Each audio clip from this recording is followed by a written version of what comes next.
Good day mga Amazon. Panibagong araw, panibagong hamon sa buhay na naman tayo mga Amazon.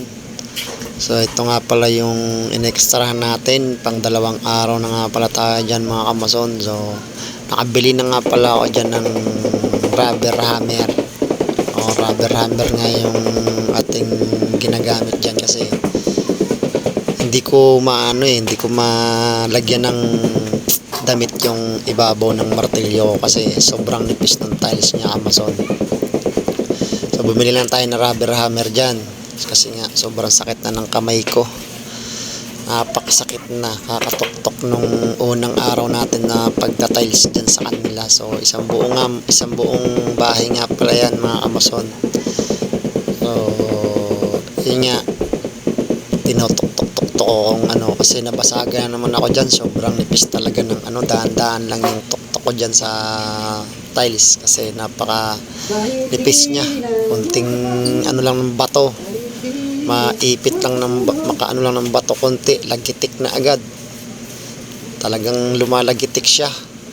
So binabawas-bawasan ko dyan kasi lalagyan pa natin ng adhesive yung ibabaw dyan.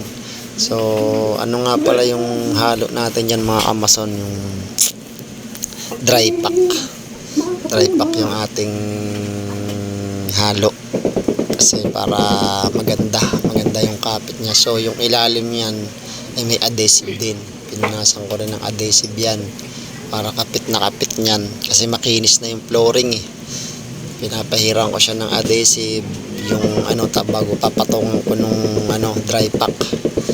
Kapatong ng dry pack, saka ko siya lalapatan ng tiles, papantayin ko. So kapit na kapit siya mga Amazon, suwabing suwabe.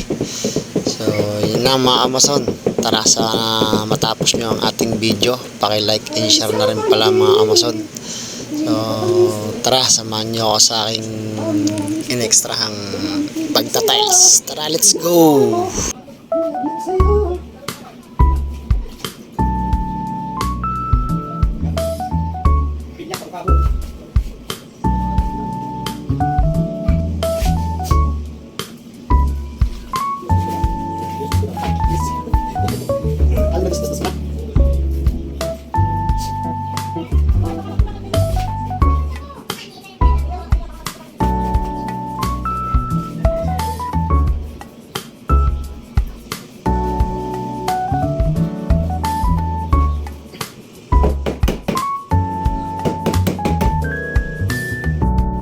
At ayun nga mga Amazon, so tapos na nga pala tayo dyan sa loob na yan. Bukas naman ay doon naman tayo sa may salas mga Amazon, doon sa kanilang kusina.